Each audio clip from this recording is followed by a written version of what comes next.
Alice's Adventures in Wonderland by Lewis Carroll. Chapter 1. Down the Rabbit Hole. Alice was beginning to get very tired of sitting by her sister on the bank, and of having nothing to do. Once or twice she had peeped into the book her sister was reading, but it had no pictures or conversations in it. And what is the use of a book, thought Alice, without pictures or conversation? So she was wondering in her own mind, as well as she could, for the hot day made her feel very sleepy and stupid, whether the pleasure of making a daisy chain would be worth the trouble of getting up and picking the daisies, when suddenly a white rabbit with pink eyes ran close by her. There was nothing so very remarkable in that, nor did Alice think it so very much out of the way to hear the rabbit say to itself, oh dear, I shall be too late." When she thought of it afterwards, it occurred to her that she ought to have wondered at this, but at the time it all seemed quite natural. But when the rabbit actually took out a watch out of its waistcoat pocket and looked at it, and then hurried on, Alice started to her feet, for it flashed across her mind that she had never before seen a rabbit with either a waistcoat pocket or watch to take out of it, and burning with curiosity, she ran across the field after it, and unfortunately, or rather fortunately, was just in time to see it pop down a large rabbit hole under the hedge.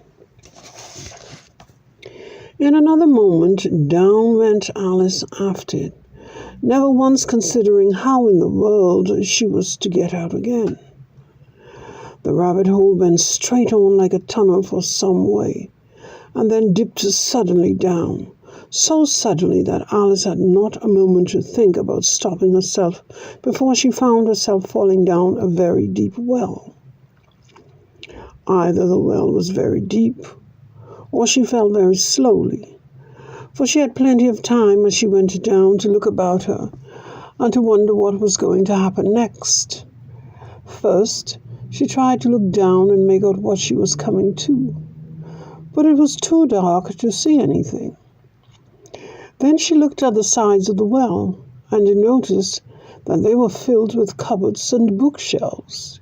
Here and there she saw maps and pictures hung upon pegs. She took down a jar from one of the shelves as she passed.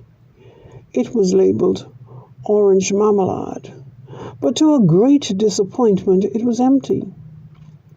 She did not like to drop the jar for fear of killing somebody, so managed to put it into one of the cupboards as she fell past it. Well, thought Alice to herself, after such a fall as this, I shall think nothing of tumbling downstairs. How brave they'll all think of me at home. Why, I wouldn't say anything about it, even if I fell off the top of the house, which was very likely true. Down, down, down. Would the fall never come to an end? I wonder how many miles have fallen by this time, she said aloud. I must be getting somewhere near the center of the earth. Let me see. That would be 4,000 miles down, I think. For, you see, Alice had learned several things of this sort in her lessons in the schoolroom, and though this was not a very good opportunity for showing off her knowledge, as there was no one to listen to her, still it was a good practice to say it over. Yes, that's about the right distance. But then I wonder what latitude or longitude I've got to. Alice had no idea what latitude was, or longitude either, but thought they were nice, grand words to say. Presently she began again. I wonder if I shall fall right through the earth. How happy or how funny it'll seem to come out among the people that walk with their heads downwards. The antipathies, I think. She was rather glad there was no one listening at this time, as it didn't sound at all the right word. But I shall have to ask them what the name of the country is, you know. Please, ma'am, is this New Zealand or Australia? And she tried to curtsy as she spoke. Fancy courtesying, as you're falling through the air. Do you think you could manage it?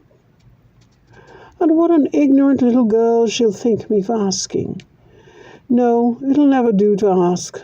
Perhaps I shall see it written up somewhere. Down, down, down. There was nothing else to do. So Alice soon began talking again. Dinah'll miss me very much tonight, I should think. Dinah was the cat. I hope they'll remember our sauce of milk at tea time. Dinah, my dear, I wish you were down here with me. There are no mice in the air, I'm afraid, but you might catch a bat, and that's very like a mouse, you know. But do cats eat bats, I wonder? And here Alice began to get rather sleepy, and went on saying to herself in a dreamy sort of way, Do cats eat bats? Do cats eat bats? And sometimes, do bats eat cats? For, you see, as she couldn't answer either question, it didn't matter which way she put it. She felt that she was dozing off, and had just begun to dream that she was walking in hand with Dinah, and saying to her very earnestly, Now, Dinah, tell me the truth. Did you ever eat a bat? When suddenly, thump, thump, down she came upon a heap of sticks and dry leaves, and the fall was over. Alice was not a bit hurt, and she jumped up onto her feet in a moment. She looked up, but it was all dark overhead. Before her was another long passage, and the white rabbit was still in sight, hurrying down it. There was not a moment to be lost. Away went Alice like the wind, and was just in time to hear it say as it turned the corner, Oh, my ears and whiskers, how late it's getting. She was close behind it when she turned the corner, but the rabbit was no longer to be seen. She found herself in a long, low hall, which was lit up by a row of lamps hanging from the roof. There were doors all round the hall, but they were all locked, and when Alice had been all the way down one side and up the other, trying every door, she walked sadly down the middle, wondering how she was ever to get out again. Suddenly she came upon a little three-legged table, all made of solid glass. There was nothing on it except a tiny golden key, and Alice's first thought was that it might belong to one of the doors of the hall. But alas, either the locks were too large or the key was too small, but at any rate it would not open any of them. However, on the second time round, she came upon a low curtain she had not noticed before, and behind it was a little door about 15 inches high. She tried the little golden key in the lock, and to her great delight it fitted. Alice opened the door and found that it led into a small passage, not much larger than a rat hole. She knelt down and looked along the passage into the loveliest garden you ever saw. How she longed to get out of that dark hole and wander about those beds of bright flowers and those cool fountains. But she could not even get her head through the doorway. And even if my head would go through, thought poor Alice, it would be of very little use without my shoulders. Oh, how I wish I could shut up like a telescope. I think I could, if I only knew how to begin. For you see, so many out-of-the-way things had happened lately, that Alice had begun to think that very few things indeed were really impossible. There seemed to be no use in waiting by the little door, so she went back to the table, half hoping she might find another key on it, or at any rate a book of rules for shutting people up like telescopes. This time she found a little bottle on it, which certainly was not here before, said Alice. and round the neck of the bottle was a paper label with the words, "Drink me," beautifully printed on it in large letters. It was all very well to say, "Drink me," but the wise little Alice was not going to do that in a hurry. "No, I'll look first," she said, "and see whether it's marked poison or not." For she had read several nice little histories about children who had got burnt and eaten up by wild beasts and other unpleasant things, all because they would not remember the simple rules their friends had taught them, such as that a red-hot poker will burn you if you hold it too long, and that if you cut your finger very deeply with a knife, it usually bleeds. And she had never forgotten that. If you drink much from a bottle marked poison, it's almost certain to disagree with you, sooner or later.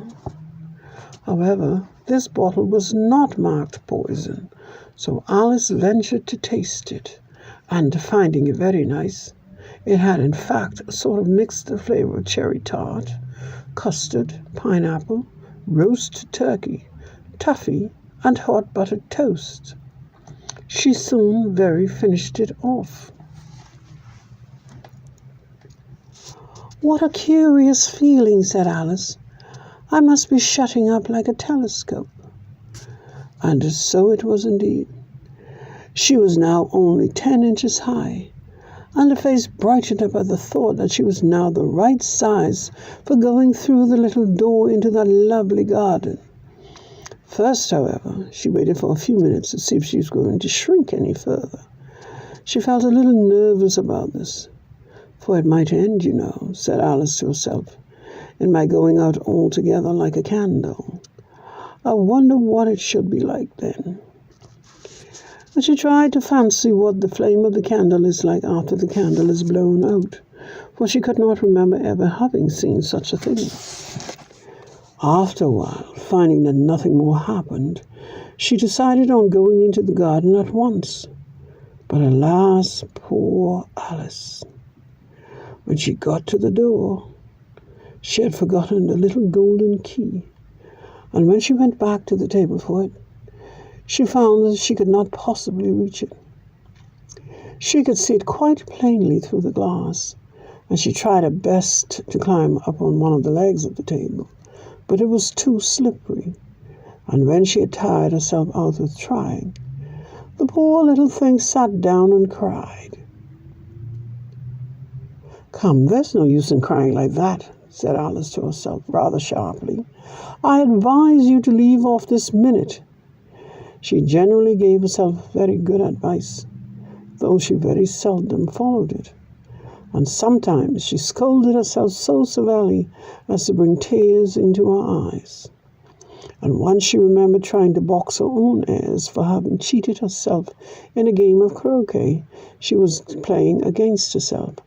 For this very curious child was very fond of pretending to be two people. But it's no use now, thought poor Alice, to pretend to be two people.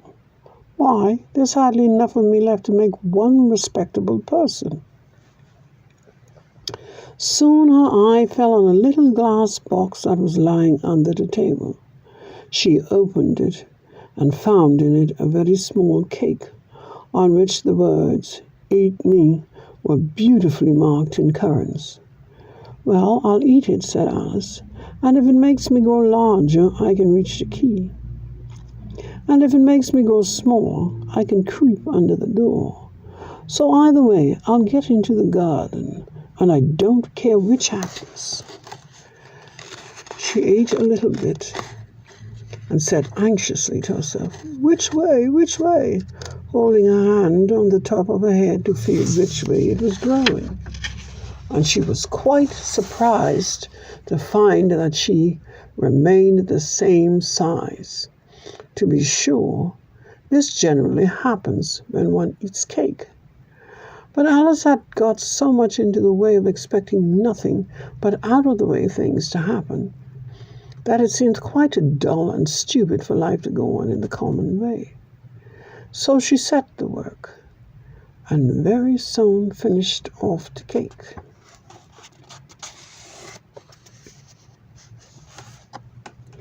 The end of chapter 1.